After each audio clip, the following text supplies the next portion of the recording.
Good morning, Brookfield Zoo, and welcome back here to Tropic World for this edition of Bringing the Zoo to You.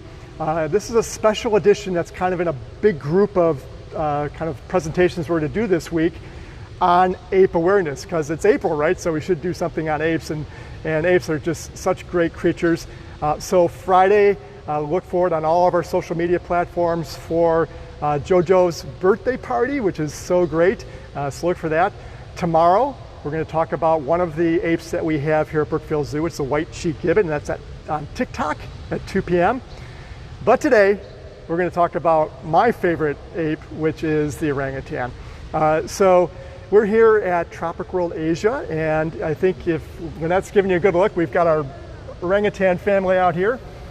Now, orangutans the ape group is split up into two kind of groups. One is the ape, which is the white-cheeked gibbon is an ape, but the great apes include the orangutans, the gorillas that we have here at Brookfield Zoo, and chimps and bonobos. And so they're the larger of the ape species. And here's a pro tip. One thing that really drives zoo professionals crazy is when people come in here and they call our orangutans or our gorillas monkeys. So the easiest way to tell a monkey from an ape, Lynette, help me out here, tell them what it is. Tail or no tail? Tail or no tail, right. Apes do not have tail. They are tailless. And so we are included, humans are included in the ape family. And it's a good thing, because imagine what clothes would look like if we had a tail. It'd be a very different world. But anyway, yes, the great apes and apes in general don't have tails. The orangutans are a really special part of the great ape family. They live only in Asia, and they are in Malaysia and Indonesia, and specifically in Sumatra and Borneo.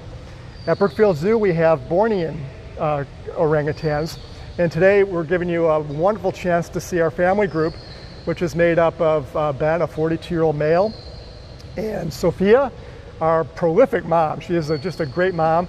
She just turned 40, and her youngest daughter here, Heidi, which I can't believe she's 4 now, and growing quickly.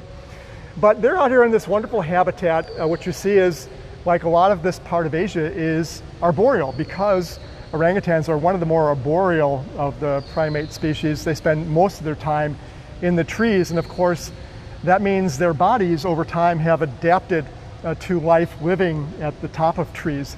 They live in the rainforests and tropical rainforests in Asia, Malaysia and Indonesia, and so their bodies are well prepared to live there. Even though they're large for being a great ape, they're kind of smaller than we are. The females can be about 80 pounds. They're maybe about a little over 3.5 feet tall if they stand up. The males are significantly larger. They can be over 150 pounds and about 4 feet tall. But what makes them really cool and how they do so well in the trees is that their bodies are way different than ours. They have really long fingers, both on their hands and their feet. They have opposable thumbs on their hands like we do, but they also have opposable thumbs on their feet, so they can carry things both in their hands and their feet as they're moving through the trees. Those fingers are really long because to hold onto a branch, you can actually make a little hook and stay up there. And I don't want to distract from the cool behavior we're seeing here with our orangutans right now. You can see we've got one out there with a tool. Orangutans are probably the most intelligent of the great apes, and they are really good at utilizing tools to help them in their life. And you see right now we've got somebody with a nice long stick there, and you see them reaching across to the wall, and that's because our animal care specialists put a little peanut butter there, which is one of their favorite treats. It's super nutritious, and they can't reach it there, so they go, well, how can I do this? So they look around and they actually create their own tools by breaking sticks or putting things together so they can reach out and get those nice tasty treats. Down here you can see the male Ben. He's in one of our forage feeders, and there is a challenge there too. All the good stuff is below this mesh, and so he'll go in, and what he can't reach with his long fingers, he'll make some tools as well to reach in there. And the nice thing about tool use is, as the animals evolve, when like Heidi was born, she just sat there, and while she was drinking milk from mom, she started watching mom and dad and her siblings make tools and getting cool stuff out. So you actually learned how to make tools just by watching. Orangutans are social animals like all primates, but they are more solitary in the great ape and the primate world. The females will typically hang out with the young and their weaned young as well, but the males tend to be a little more solitary and their territories will overlap. When they want to find each other, when they want to get together and be social, they will make calls. They have these really amazing calls that they use to attract each other's attention. And sometimes if two males are in territories adjacent to each other, they'll kind of make scary vocalizations to say, hey, I'm a tough guy here, don't come into my territory because I want to keep this territory. And that's important because territory means resources. And the most important resource, of course, is their food. Orangutans are frugivores, so that means they eat mostly fruit, and it's a prized thing for these animals, and so they're always spending their day looking for fruit. And when fruit is scarce, they'll eat leaves and shoots, but they're also omnivores like we are, so they won't turn down an egg or a small mammal that they can catch. So they really are quite versatile. And so they spend a lot of their day finding that fruit, typically in the morning when it's a little cooler in the rainforest, and they'll spend hours just looking for that fruit. And then they'll take a nice rest in the middle of the day. They'll build a nice nest, which I'll talk about later. And then when it gets a little closer to nightfall and then things start cooling down, they'll start going around and foraging a little bit more, but then doing something really special, which is looking for their nighttime resting spot. Since they do a lot of traveling, they've got their mobile homes really are the trees that they're living in at the time. And orangutans are quite the architects when they're building their nests every night. It's very sophisticated. They pick a couple of trees that look possible and look like they're going to be comfortable. They go up there and take some larger branches and bend them and kind of weave them a little bit to make the structure of their nest. And then they have to make their mattress. So then they look for soft leaves and smaller branches that they weave together to create this beautiful soft mattress. And orangutans actually will make pillows too. Oh, really? And so it's really cool to watch them do that. And of course the young are watching this happen all the time. And as they get older, around Heidi's age, maybe a little earlier, they'll start to try and practice making their own nests. And so it's a really important part of their social structure and just really cool to see them kind of think through the process. That again points to their intelligence. We give our orangutans the opportunity to do that well at Brookfield Zoo. We give them lots of materials in their bedrooms and out here to make nests to find some comfortable place to lay down. Likewise, they get lots of special enrichment here, not just the food enrichment you see, but other different challenges. You can see Heidi right now, now that the adult has moved out of the way, she can get in here and start working at it as well. So she's looking for some of the food, and it's good because her hands are a little bit smaller. She might be able to reach things that the adults can't get. But she's working on what's called a Lixit here. And this is a special enrichment we use that we fill with juices.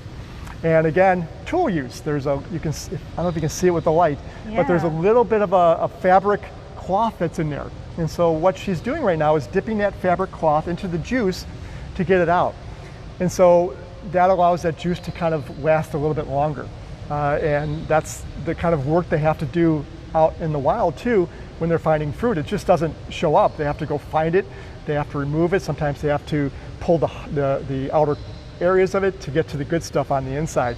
And so a lot of our enrichments are designed to utilize their skills, their intelligence to allow them to acquire and eventually eat food.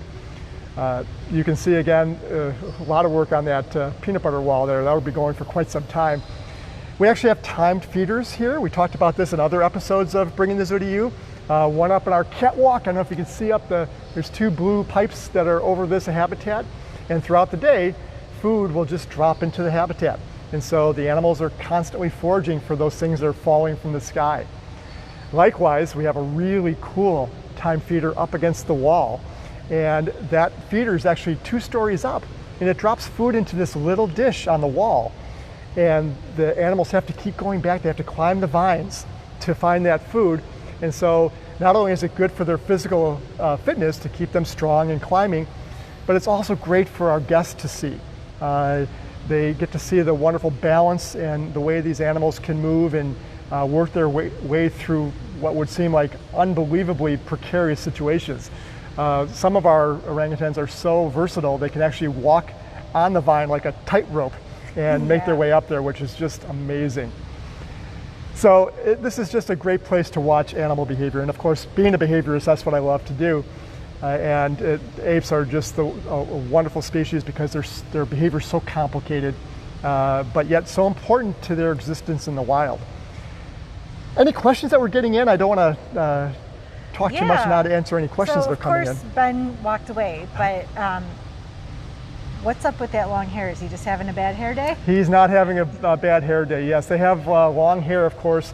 You may not think about it in the rainforest, but it can get cool, and so that helps keep them protected. But also, when it rains, monsoons in Asia can be can last for months, and so that hair helps keep them warm and helps to shed some of the rainwater off. The color of their hair, this kind of orangey brown, is really important for them to disappear in the forest. When they get up into the trees and into the canopy, that orange color, for some reason, it makes them almost like a ghost. Their name, orangutan, actually is made up of two words in the Malay language.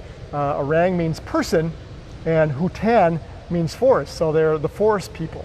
And so they noticed these animals are out there and really revered them for many, many years. But yeah, they don't have great hair days. I've never seen them with a good hair day. But it is very purposeful, and you learn to love it when they get, sometimes they wake up in the morning and they have really incredible bedhead that you can't imagine. Yes.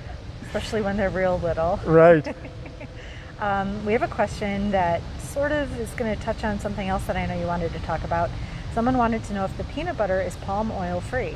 Yes, it is, and that's we have some very educated guests here in our audience, which is fantastic. Yeah, unfortunately, all apes are in danger, but the ones in Asia, especially the orangutans, are really incredibly endangered. They're on the highest critically endangered list, and that's mostly due to their habitat disappearing or deforestation. As I mentioned, these animals live in the rainforest, and human activity is really causing that. And the number one deforestation motivation is replacing the native trees that these animals live with palm oil plants. And palm oil plants are made to make palm oil, which over the last probably 40 years has become the preferred oil in pretty much everything. Foods, cosmetics, and materials, in your toothpaste, because it has a lot of properties. It is actually healthy. And so back 20 years ago, we used to tell people don't eat things with palm oil in it, but it's almost impossible now. But we want to make sure that you have something you can do to help protect these animals. So there are ways to look for sustainable palm oil. Why don't you come over here, Lynette? I'll show you one of our wonderful education signs at Brookfield Zoo. So what you can do when you're out there shopping is look for the symbol right here, which is a certified sustainable palm oil.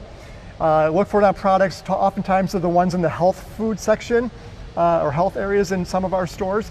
And that way you can know that this is a responsible use of palm oil that's being done because the trees are planted in unusable land. They're not creating new land that is going to take land and resources away from orangutans and other animals. So that's something you do. Likewise, you can continue to support reputable conservation organizations and of course Brookfield Zoo, because that's our mission, is to make sure we can create a sustainable relationship between human beings and animals and wildlife. So it's really important to do that. So thank you for that question. And that's why we're doing Ape Awareness, because we want you to be aware of those. Talk to your friends, do the best you can to find sustainable palm oil. But until that time, we want to see you come out here and enjoy these wonderful animals. And thank you for visiting today, and look forward to seeing you hopefully this summer very soon.